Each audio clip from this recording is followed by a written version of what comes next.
All right, what's going on, everybody? Welcome back to an episode of the Burning Hammer podcast. I'm Mark Yozo. He's Dylan O'Brien, and we are your host. And on this episode, we are going to be talking about what happened at WWE Clash in Paris. But before we get into that, I'm not wearing a wrestling t-shirt, but I see Dylan has a pretty cool one on. So, Dylan, talk us through what you're wearing. Yeah, I had to break this out for the podcast. I got the brand new Burning Hammer designed. Link in part description. of the Burning Hammer collection. The Parts Unknown. Parts stuff. Unknown shirt. Doink the Clown. Got the Monster Abyss Ultimate Warrior on there. Parts Unknown. A little bit a National Geographic. National Park. Postcardy. Yeah, very. So this is the olive green in the vintage style. Very nice. If anybody's interested in the getting different colors and different designs, the vintage style, I'll say it's like a little vintagey, I guess. I don't know how else I would hope so. but yeah, it's made the way that like T-shirts in like the early 2000s and 90s were made, not the way that like T-shirts are made now. So just at least like the fit and like stuff like that. So that's why I like the vintage. It's just because I don't like the way shirts are made anymore. Yeah. Agreed. So, yeah, you could shop that, tpublic.com, or click the link in the description. Like Dylan said, they have different types of garments for various different types of things. You can get a tank top. I had on the streetwear one a few episodes ago in the leaf colorway. Dylan's got on, what color was that again? Olive color. That was another good one in the vintage colorway. Or you can just get a standard t-shirt. They have lightweight ones that are a little more breathable. So make sure to click the first link in the description to help support the Burning Hammer boys. So Dylan, without further ado, we've got some matches to talk about. And we're going to kick off with Roman Reigns taking down Big Bronson Reed. This match went 22 minutes and 7 seconds. Mm-hmm. So, how'd you feel about this match? It went longer than I thought it was going to go, really. I didn't expect it to go this long. I enjoyed it, though. It was a nice way to kick off the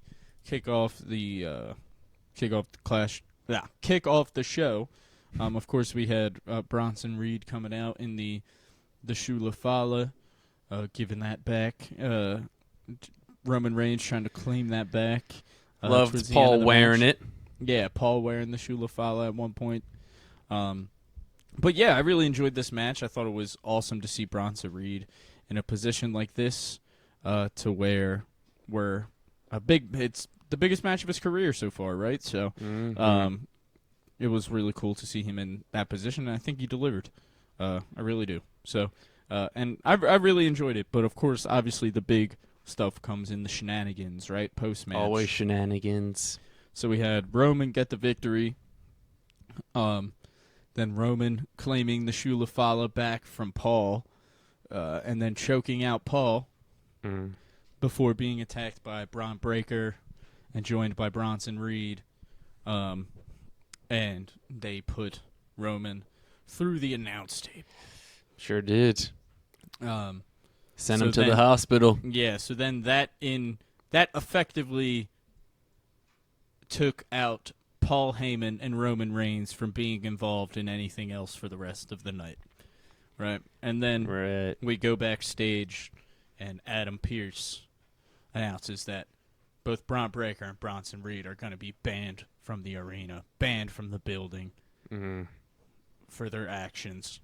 And so they cannot get involved in the Fatal 4-Way later on. Really planting the seeds of what is going to happen in this Fatal 4-Way. Who might be able to help Seth Rollins? Who might it be? So obviously we'll get to that later on. But yeah, like I said, I really enjoyed the match. What were your thoughts?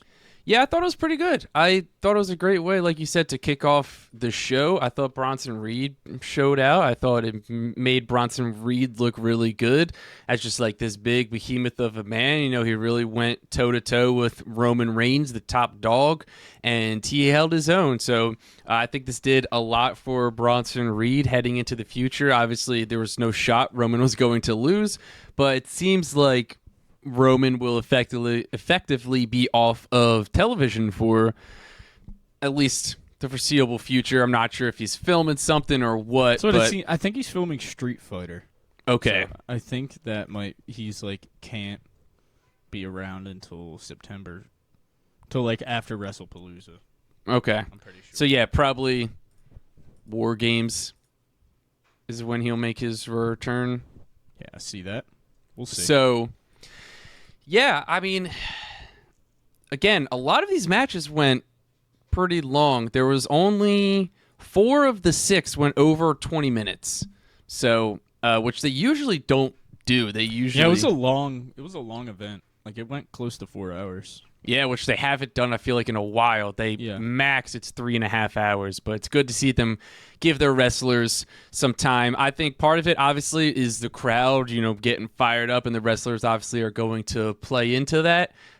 Maybe some wrestlers played into it a little too much, which I'll get into in a couple of matches. But yeah, overall, great way to kick off the night. Roman Reigns defeating Big Bronson Reed. So, Dylan, we've got tag team action. This one was announced after they announced that maybe a couple days before Clash, but they announced that the Wyatt Six will be defending their WWE Tag Team Championships against the Street Profits, Angelo Dawkins and Montez Ford. Good match. Street Profits came out in the Borderlands gear, which was cool. Yes. I don't know if anybody's fans of the Borderlands game franchise, but that game is coming out somewhat soon, I'd assume. But yeah, I mean, I don't know how many times we've got to say it. I don't know what WWE doesn't quite see in their Street Profits, but they need to get established and pushed as the top tag team. Did it in feel WWE. like they were maybe planting the seeds on a breakup though? They were planting something. I'll tell you that much. I don't know. It felt a little weak. Kind of holding back Montez, and I don't know. It was weird. I'm wondering if they're just getting ready to say, fuck it, let's just pull the trigger on Montez as a singles guy. Bro, they better not split him up. I mean, do you want Montez to have a singles run ever? Eventually, but I'd like them to. I think the Profits are too good to be on their own.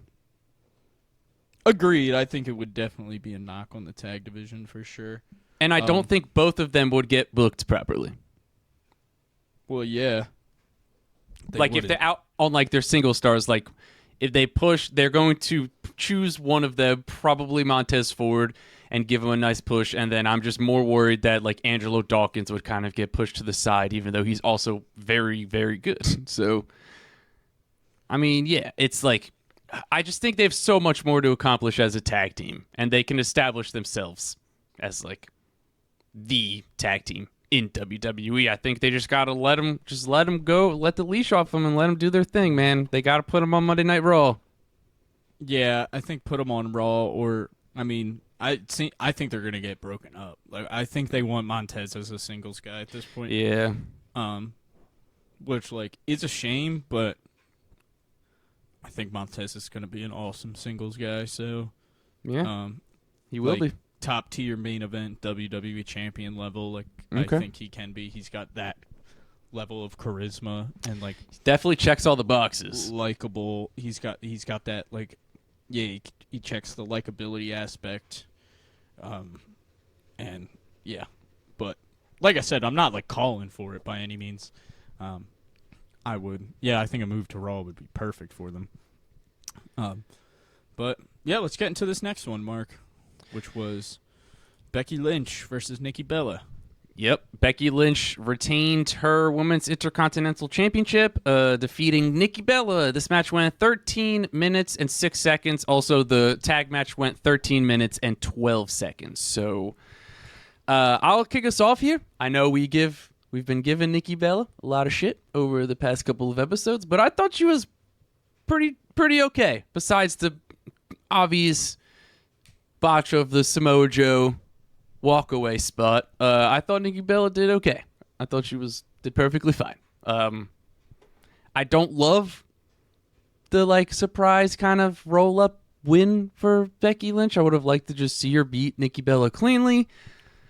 But it's just very in the what are you gonna do? It's a heel thing to do. So yeah, but it's also like, I don't know. Becky Lynch is currently one of your top stars. Like, they just like, you can give people clean losses. Like, I understand it's someone like Nikki Bella who's like a legendary women's wrestler, but it's like she hasn't wrestled in a while. It's okay. Well, is she a legendary women's wrestler? I mean, probably. Okay. Maybe not legendary. Maybe kind of. I think I'm just a hater, but like she's not good. She's never been good. I know, but she maybe more of a era definer. I get that for sure. I'm definitely like being more of a hater, but I'm just like this match I'm just like, dude, this match it was fine. But I'm just like I'm just so tired of Nikki Bella, man. She's so cringe to me. She's so like yeah, she's just weird. I just don't like her. Like, I think she's weird. Like, I think she's like yeah. I'm pretty over it. But hopefully we're moving past it now. Yeah, so what do you think, With WrestlePalooza? Becky versus Bayley? Yeah, I like that. I like that a lot. Yeah, because WrestlePalooza's up next, man. We got not too far away. 3 19 weeks, right? Yeah, 19 days when we're recording this until WrestlePalooza, so they're going to have to start to build to that fast.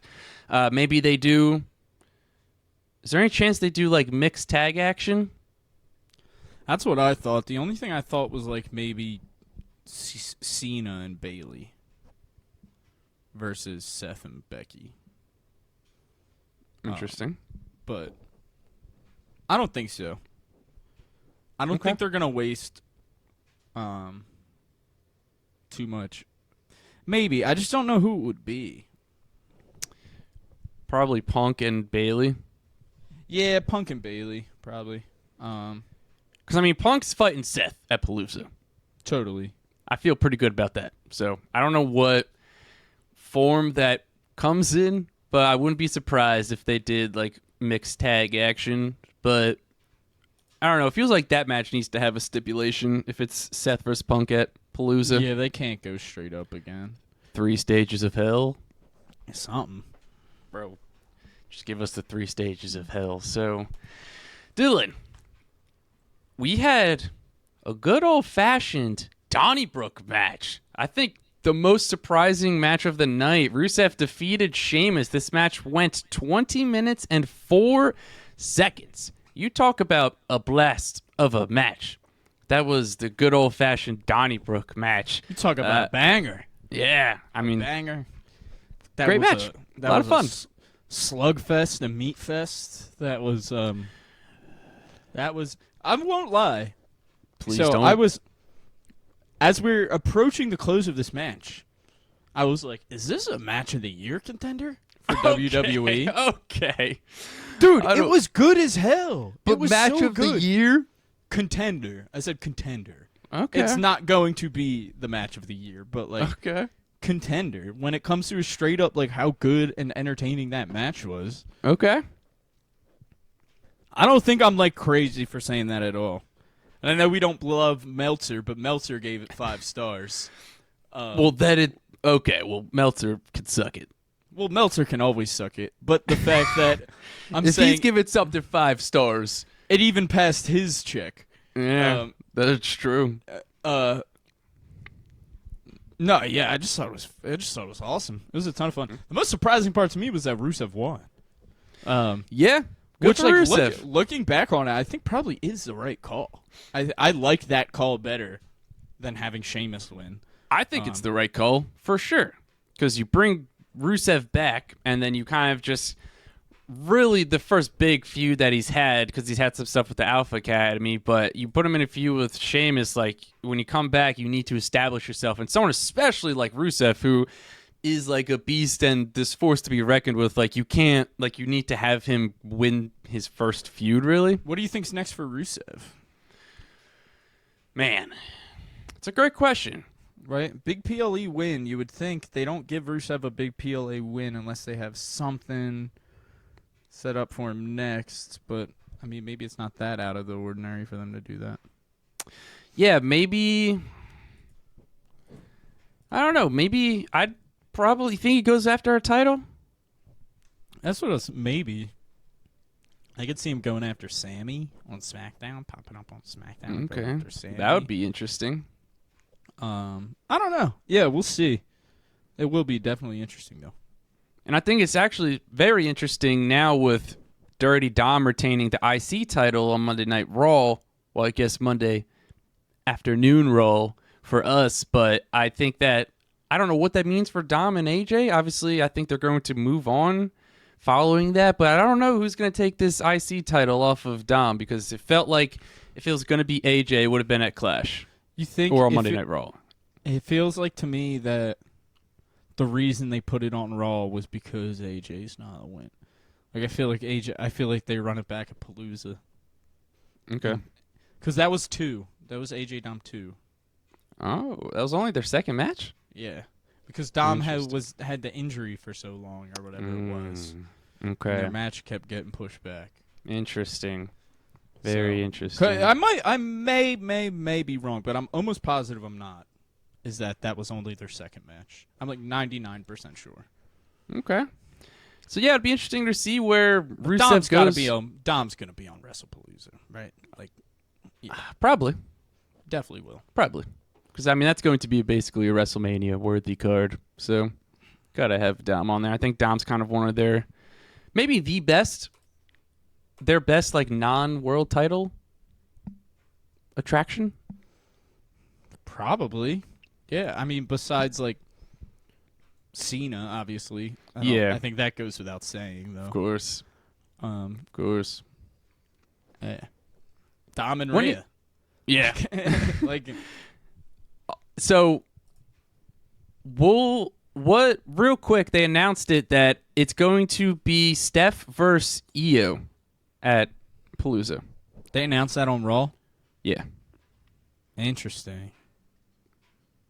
Did he give, like, any explanation to that? I did not watch the clip. I just saw the description of the video. Steph's chances of winning go up a little bit more. Did that say, like, per Raw, or was that, like, a report? Adam Pearce announced it on Raw. Okay, no, I was just asking. I wasn't questioning you.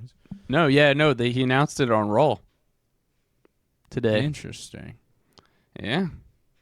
Very interesting indeed. I don't know what the plan is with Rhea moving forward, but Well, that makes me think Steph is probably going to win. yeah. Agreed. I feel I don't know. It's tough. We'll have to see. This is what Rhea's doing. What? She had a little segment with Punk backstage. I did see that. Rhea and Punk versus Seth and Becky. Interesting. Yeah. At I Palooza? I think that's probably where we're going. Okay. We already had the mixed tag idea, and now we just see the Rhea and... Now we solved it. Yeah. All right, so let's move on. I mean, and that's the big match, because you can't not have Rhea on the card. Yeah, that's true. I don't That's very know, though. true. I don't know if Steph is definitely going to win that world title match. I could definitely see Io winning. But it feels like Steph, right? It feels like Steph. The gut is saying Steph for sure. But Because it feels to me like they would do Steph versus Rhea. If Steph if it wasn't going to be going to be Steph. But it'll be interesting to see. So let's move on, because John Cena defeated Logan Paul in 26 minutes and 24 seconds. Dylan, talk me through this match. How did you feel about it? Dude, I'm pretty out on Logan Paul. Like, Logan Paul, I don't even think he's he's not even that good of a wrestler. Like, I don't even think you can, like, say, like, and I know it's, like, whatever, it sounds, yeah, obviously. Once I say it aloud, it's like, duh. But, like, all the time he has to train for, like, each match. And, like, he just does moves. Like, he doesn't, like, wrestle. He just does a bunch of moves. You know what I mean? Great way to put it. Yeah. Like, and, yeah, he just, like, spams moves. And, dude, I've been saying Logan Paul isn't that good of a wrestler for quite a while now. yeah. You put that guy, have Just him because you wrestle can do weekly. a flip doesn't mean you're, a, like, His good wrestler. his buckshot lariat's not even that good anymore. Dude, the one against Cena was terrible. I feel like he just gets worse every single time. Yeah, I mean, this past one was like, dude, you got to retire that. That was Dude, bad. it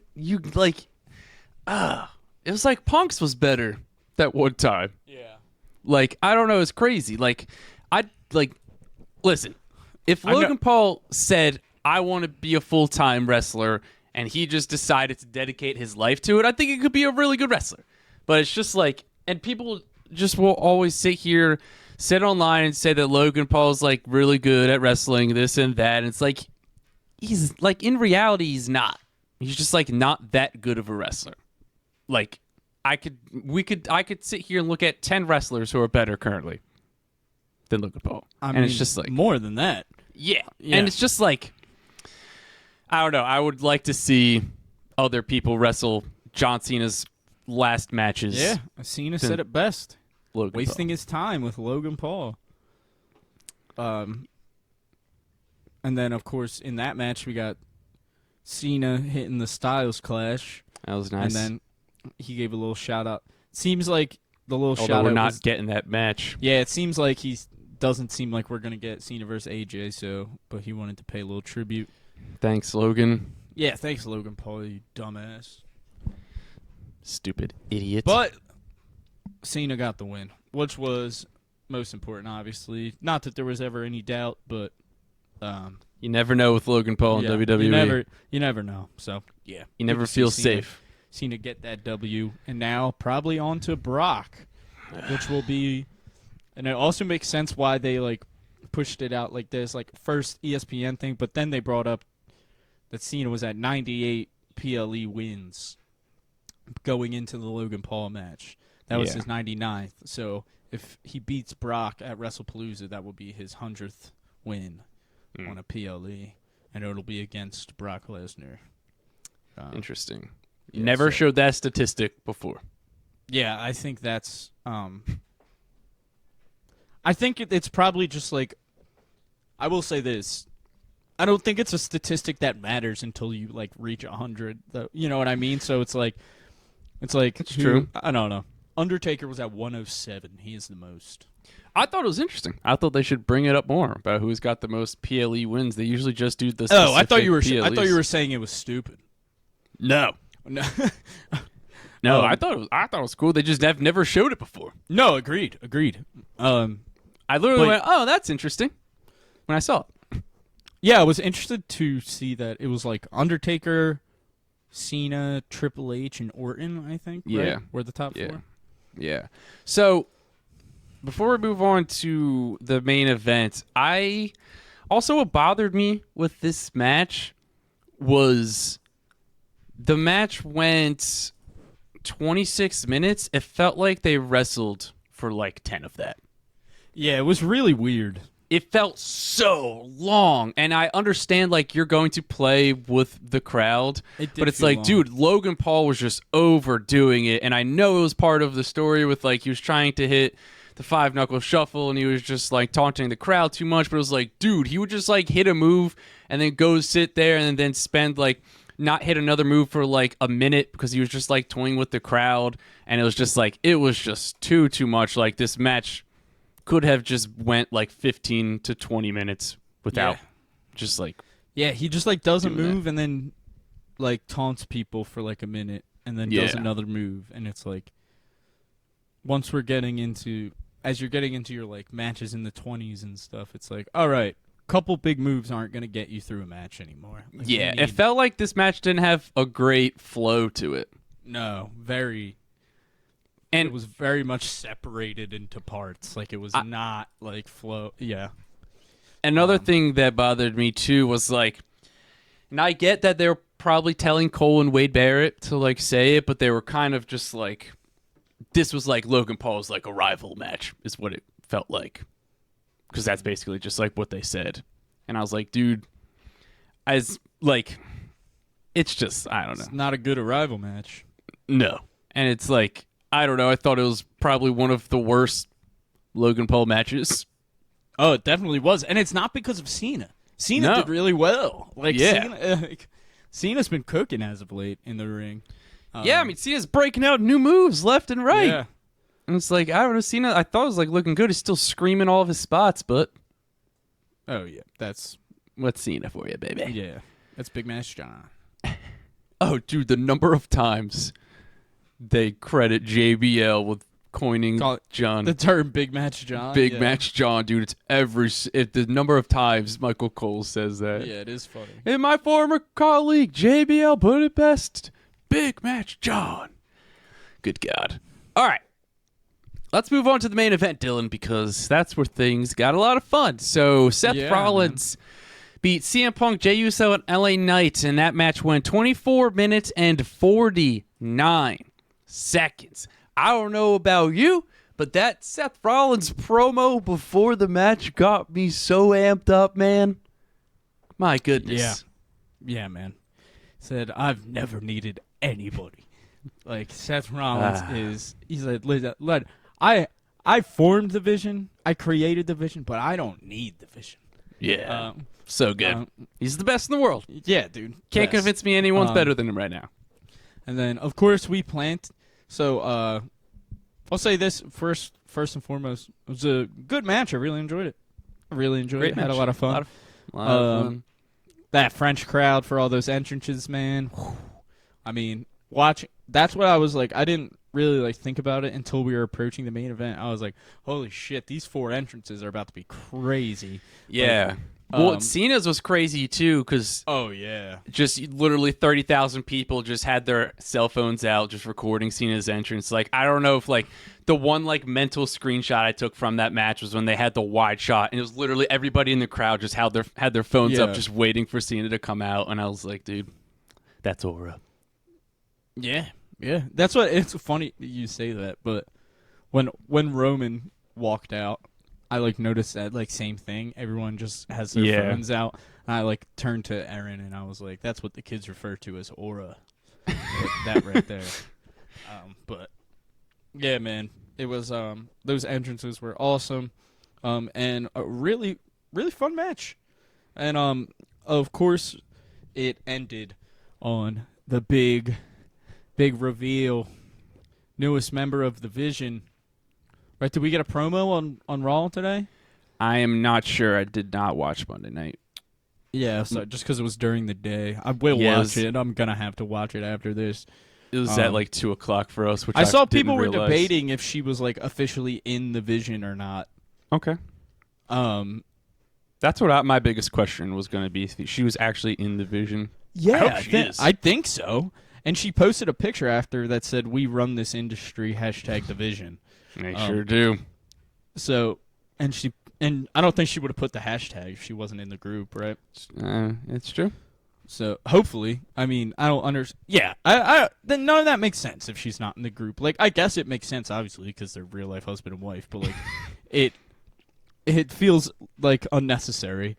You could have just done something else. Like, you could have, but yeah, I think it was a fun reveal. I think some people were hating on it. Some people were hating on it. They wanted a better. I think people just really wanted like a new like.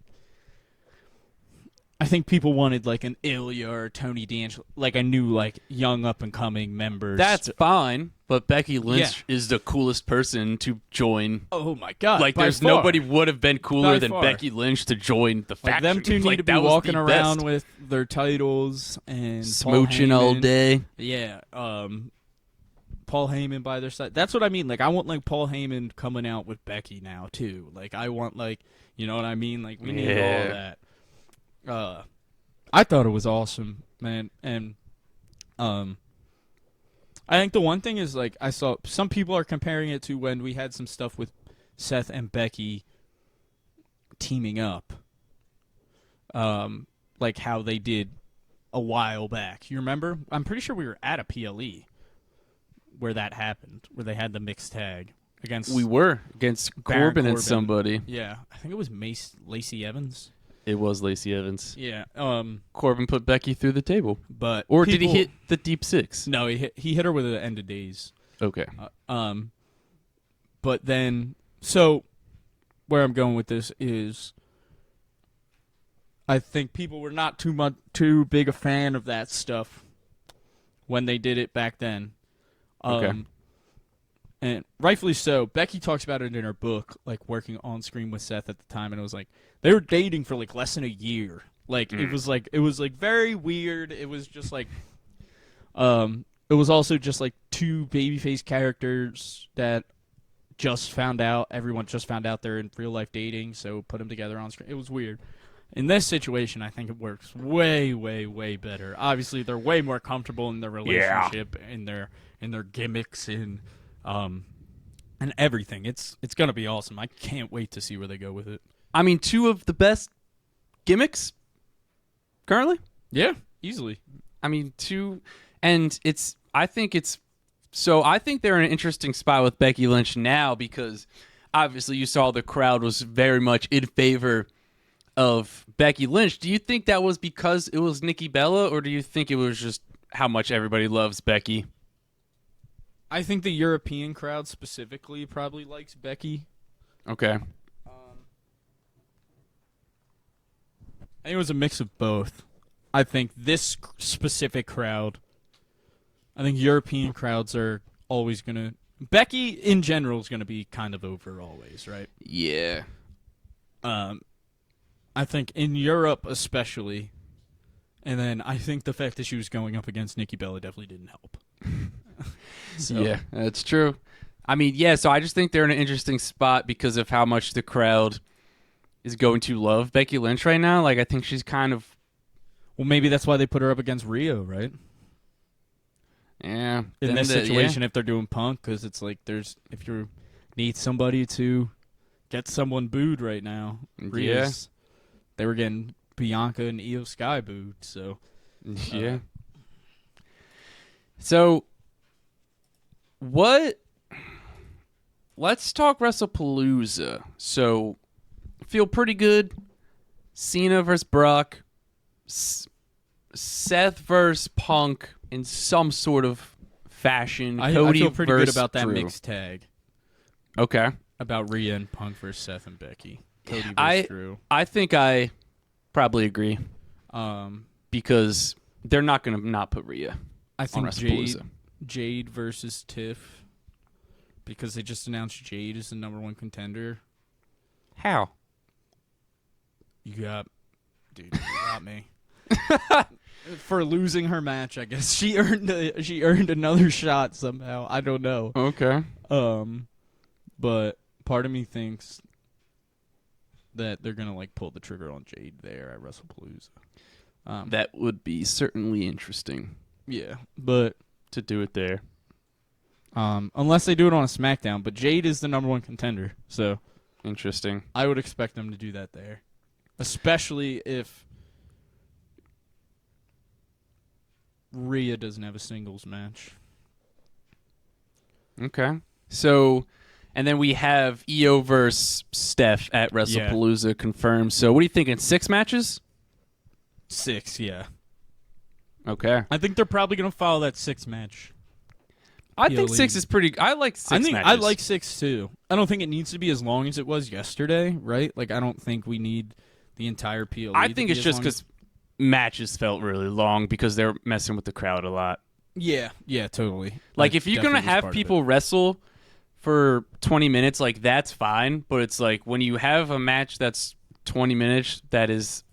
should have or was actually more like 10 or 15 minutes of Roman wrestling. and Bronson didn't need to be as long as it was. It did not. I agree. Yeah. Especially with like kind of it felt like everything after the match was like I think they just didn't like it was also the first PLE in France. So I think they were very much like wanted to. I think they kind of said fuck it and just like went a little extra. Yeah, which is fair. I mean, the international crowds are always a lot of fun. So, Dylan, what we're going to give this PLE a grade? I think I would give it a B. We need a number grade, 1 to 10. Oh, okay. Remember we did this for SummerSlam? Yeah. What did I give SummerSlam? A 7.